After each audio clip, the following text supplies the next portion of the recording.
ಸಮಸ್ತ ವೀಕ್ಷಕ ಪ್ರಭುಗಳಿಗೆ ರಾಜ್ ನ್ಯೂಸ್ ವಾಹಿನಿ ಮುಖಾಂತರ ತಮ್ಮೆಲ್ಲರಿಗೂ ಆದರದ ಸುಸ್ವಾಗತವನ್ನು ಬಯಸ್ತೇನೆ.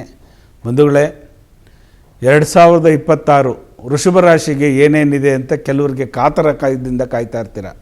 ಆ ವೃಷಭ ರಾಶಿ ಒಳಗಡೆ ಯಾವ್ಯಾವ ರೀತಿ ಗೋಚಾರ ಫಲ ಕೊಡ್ತಕ್ಕಂಥದ್ದೇ, ಒಳ್ಳೆಯದಾಗುತ್ತಾ ಕೆಟ್ಟದಾಗುತ್ತಾ, ನಮಗೆ ಏನೇನು ಆಗ್ಬೋದು ಅನ್ನೋದು ಕುತೂಹಲ ತಮಗೆಲ್ಲರಿಗೂ ಇರುತ್ತೆ. ಹಾಗಾಗಿ ನಿಮಗೆ ವೃಷಭ ರಾಶಿಯ ಬಗ್ಗೆ, ಆ ರಾಶಿಯ ನಕ್ಷತ್ರಗಳ ಬಗ್ಗೆ ತಿಳಿಸೋಕ್ಕೆ ನಾನು ಬಂದಿದ್ದೇನೆ. ಮೊದಲಿಗೆ ವೃಷಭ ರಾಶಿಗೆ 3 ನಕ್ಷತ್ರಗಳು ಬರ್ತಕ್ಕಂಥದ್ದು.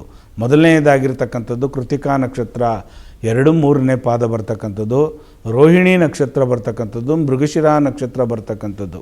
ಈ 3 ನಕ್ಷತ್ರಗಳು ವೃಷಭ ರಾಶಿಯಲ್ಲಿ ಕಾಣಿಸ್ತಕ್ಕಂಥದ್ದು. ಯಾಕೆ ನಾನು ಈ 3 ನಕ್ಷತ್ರಗಳನ್ನು ಪರಿಗಣನೆಗೆ ತಗೊಳ್ತಾ ಇದ್ದೇನೆ ಅಂತಂದರೆ, ಒಂದು ರಾಶಿಯಲ್ಲಿ ಒಂದು ದಿನ ತಿಥಿ ವಾರ ನಕ್ಷತ್ರಗಳನ್ನು ಗಣನೆಗೆ ತಗೊಳ್ಬೇಕಾಗ್ತದೆ. ಪ್ರತಿಯೊಬ್ಬರು ನಾವು ಸ್ವಾಮೀಜಿಗಳಾಗಿರ್ತಕ್ಕಂಥವರು ಯಾವ ನಕ್ಷತ್ರದಲ್ಲಿ ಜನನ ಆಗಿರ್ತಾರೆ ಆ ತಿಥಿಯನ್ನು ನೋಡ್ತಕ್ಕಂಥದ್ದು ತುಂಬ ಉತ್ತಮ.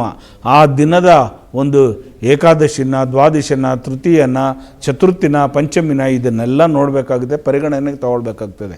ಹಾಗಾಗಿ ಒಂದು ರಾಶಿಗೆ 3 ನಕ್ಷತ್ರಗಳು ಕಾಣಿಸ್ಕೊಳ್ಳೋದ್ರಿಂದ ಬರೀ ಒಂದೇ ರಾಶಿಗೆ ನಾವು ಹೇಳೋಕ್ಕಾಗಲ್ಲ.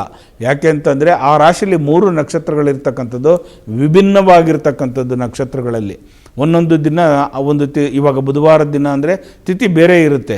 ಹಾಗಾಗಿ ಬುಧವಾರ ಒಬ್ಬರು ಹುಟ್ಟಿರ್ತಾರೆ, ಗುರುವಾರ ಒಬ್ಬರು ಜನನಾಗಿರ್ತಾರೆ, ಶುಕ್ರವಾರ ಒಬ್ಬರು ಜನನಾಗಿರ್ತಾರೆ. ಹಾಗಾಗಿ ಈ 3 ನಕ್ಷತ್ರದಲ್ಲಿ ಪರಿಗಣನೆಗೆ ತಗೊಂಡಾಗ ಯಾವ ಯಾವ ರಾಶಿ ನಕ್ಷತ್ರಕ್ಕೆ ನಾವು ಪರಿಗಣನೆ ತಗೊಂಡು ನಕ್ಷತ್ರಗನುಗುಣವಾಗಿ ನಾವು ಹೇಳಬೇಕಾಗ್ತದೆ. ಹಾಗಾಗಿ ನೋಡಿ, ಮೊದಲನೇದಿಗೆ ಮೇಷರಾಶಿಯಲ್ಲೇ ನೋಡಿ, ಕೃತಿಕಾ ನಕ್ಷತ್ರ ಅನಿಷ್ಟದಾಯಕವಾಗಿರ್ತಕ್ಕಂಥದ್ದು, ಅಂದರೆ ಒಂಥರ ಕೆಟ್ಟದಾಗಿರ್ತಕ್ಕಂಥದ್ದು. ಆದರೆ ವೃಷಭ ರಾಶಿಯಲ್ಲಿ ಶುಕ್ರ ಅಧಿಪತಿಯಾಗಿರ್ತಕ್ಕಂಥದ್ದು. ಕೃತಿಕಾ ನಕ್ಷತ್ರದಲ್ಲಿ ವೃಷಭ ರಾಶಿಯಲ್ಲಿ ಜನನ ಆಗಿರ್ತಕ್ಕಂಥವ್ರು ಯಾರ್ಯಾರು, ಈ ಅಂತಕ್ಕಂಥದ್ದು ಆ ಈ ಬರುತ್ತಲ್ವ, ಈ ಮೊದಲನೇ ಈ, ಎರಡನೇ ಈ, ಹೂ ಅಂತಕ್ಕಂಥದ್ದು ಮೊದಲನೇ ಹೂ, ಇದು ಕೃತಿಕಾ ನಕ್ಷತ್ರಕ್ಕೆ ಬರ್ತಕ್ಕಂಥವ್ರು ಶುಭ ಫಲವನ್ನು ಕಾಣ್ತೀರಿ. ಈ ವರ್ಷ ನಿಮಗೆ ಖಂಡಿತವಾಗೂ ಹೊಸ ಹೊಸ ಬಟ್ಟೆಗಳನ್ನು ಖರೀದಿ ಮಾಡ್ತಕ್ಕಂಥದ್ದು, ಶುಕ್ರನ ದಶೆ ಚೆನ್ನಾಗಿರ್ತಕ್ಕಂಥದ್ದು. ನೋಡಿ, ಈ 3 ನಕ್ಷತ್ರದವರು ವೃಷಭ ರಾಶಿಯಲ್ಲಿ ಒಳ್ಳೆ ಶುಭ ಫಲವನ್ನು ಕಾಣ್ತೀರಿ. ಆಸ್ತಿಗಳನ್ನು ಖರೀದಿ ಮಾಡ್ತೀರಿ, ಹೊಸ ಹೊಸ ಗಾಡಿಗಳನ್ನು ಖರೀದಿ ಮಾಡ್ತೀರಿ, ಹೊಸ ಹೊಸ ಬಟ್ಟೆಗಳನ್ನು ಖರೀದಿ ಮಾಡ್ತೀರಿ. ಎಷ್ಟು ಚೆನ್ನಾಗಿದೆ ನಿಮ್ಮ ಲೈಫು ಅಂತಂದರೆ, ಈ ವರ್ಷ ಶುಕ್ರದೇಶ ತುಂಬ ಚೆನ್ನಾಗಿ ನಡೀತಾ ಇರ್ತಕ್ಕಂಥದ್ದು. ಕಲರ್ಫುಲ್ಲಾಗಿರ್ತೀರಿ. ಯಾರ್ಯಾರು ನಿಮ್ಮಿಂದ ದೂರ ಹೋಗಿರ್ತಾರೆ, ಅದರಲ್ಲೂ ಯಂಗ್ಸ್ ಬಾಯ್ಸ್ಗೆ ನಾನು ಹೇಳೋದು, ಪ್ರಪೋಸ್ ಮಾಡಿ ಯಾರ್ಯಾರು ದೂರ ಹೋಗಿರ್ತಾರೋ ಮತ್ತೆ ಅವರು ತಪ್ಪಾಯಿತು ಅಂತ ನಿಮ್ಮಲ್ಲಿ ಬಂದು ಕೇಳೋ ಥರ ಆಗುತ್ತೆ. ಯಾರ್ಯಾರು ತನ್ನ ಗಂಡನ ಬಿಟ್ಬಿಟ್ಟು ತವ್ರ ಮನೆಗೆ ಹೋಗಿರ್ತಾರೋ ಅವರೆಲ್ಲ ರೀ ನಾನು ತಪ್ಪಾಯ್ತು ರೀ, ನನಗೆ ಗೊತ್ತಿಲ್ಲದೆ ಇದ್ದಂಗೆ ನಾನೇನೋ ಬೇರೆಯವ್ರ ಮಾತು ಕೇಳಿ ಮತ್ತೆ ಬರ್ತೀರ.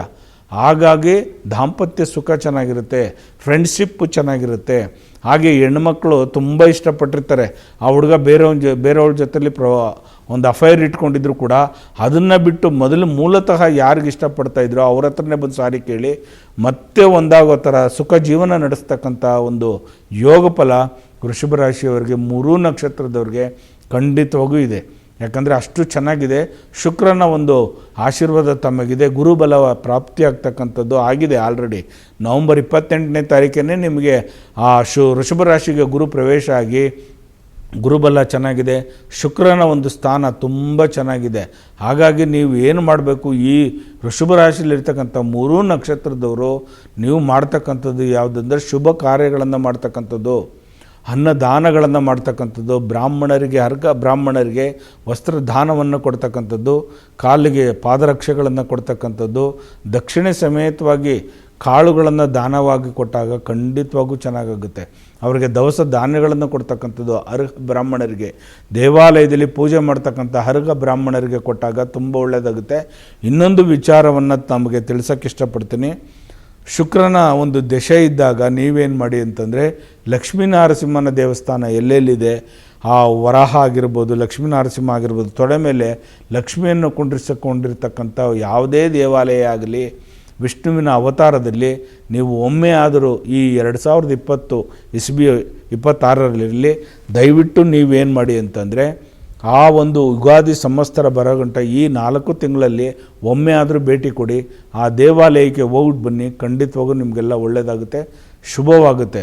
ಮತ್ತು ನೀವು ಯೋಚನೆ ಮಾಡಿ ಗಾಡಿಯನ್ನು ತಗೊಳ್ಬೋದು, ನಮಗೇನು ಚೆನ್ನಾಗಿದೆ ಅಂತ ತಪ್ಪು ಇದು ಮಾಡೋದಕ್ಕಲ್ಲ, ಒಳ್ಳೆ ಕಾರ್ಯಗಳನ್ನೇ ಮಾಡ್ತಾ ಬಂದಿದ್ದು.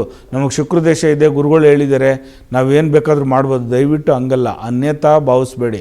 ಯಾಕಂದರೆ ಒಳ್ಳೆ ಕಾರ್ಯದಲ್ಲಿ ನೀವು ಮಗ್ನರಾಗಿದ್ದಾಗ ಆ ಶುಕ್ರನ ಒಂದು ಅನುಗ್ರಹದಿಂದ ಎಲ್ಲ ಫಲಗಳು ಸಿಗ್ತಕ್ಕಂಥದ್ದು ನಿಮಗೆ ಆ ರಾಶಿ ನಕ್ಷತ್ರದಲ್ಲಿ.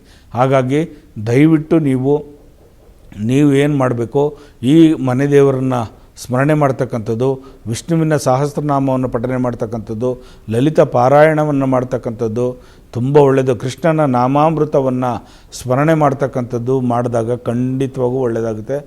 ನೀವೆಲ್ಲರೂ ಋಷಭ ರಾಶಿಯಲ್ಲಿರ್ತಕ್ಕಂಥ ಈ ಮೂರೂ ನಕ್ಷತ್ರದವರು ನೀವೆಲ್ಲ ದಯವಿಟ್ಟು ನಿಮಗೆ ಕಳಕಳಿಯಾಗಿ ಪ್ರಾರ್ಥನೆ, ಆ ರಾಶಿ ನಕ್ಷತ್ರದಲ್ಲಿರ್ತಕ್ಕಂಥವ್ರು ಬೇರೆಯವರಿಗೆ ಪರರಿಗೆ ಶೇರನ್ನು ಮಾಡ್ತಕ್ಕಂಥದ್ದು, ನಮ್ಮ ಚಾನಲನ್ನು ಸಬ್ಸ್ಕ್ರೈಬ್ ಮಾಡ್ತಕ್ಕಂಥದ್ದು, ಮುಂದಿನ ದಿನಗಳಲ್ಲಿ ನಿಮಗೆ ವಿಶೇಷವಾಗಿರ್ತಕ್ಕಂಥ ಒಂದು ಕಾರ್ಯಕ್ರಮಗಳನ್ನು ನಾವು ಕೊಡ್ತಾ ಹೋಗ್ತೀವಿ. ಹಾಗಾಗಿ ನೀವೆಲ್ಲರೂ ಲೈಕ್ ಮಾಡಿ, ಶೇರ್ ಮಾಡಿ, ಸಬ್ಸ್ಕ್ರೈಬರ್ ಆಗಿರಿ ಅಂತ ತಮ್ಮಲ್ಲಿ ಕಳಕಳಿಯಾಗಿ ಪ್ರಾರ್ಥನೆ ಮಾಡ್ತೀನಿ. ನಿಮ್ಮೆಲ್ಲರಿಗೂ ಒಳ್ಳೆಯದಾಗಲಿ. ಲೋಕೋ ಸಮಸ್ತ ಸುಖಿನೋ ಭವಂತು, ಸನ್ಮಂಗಳಾನಿ ಭವಂತು. ಸರ್ವೇ ಜನ ಸುಖಿನೋ ಭವಂತು, ಸನ್ಮಂಗಳಾನಿ ಭವಂತು.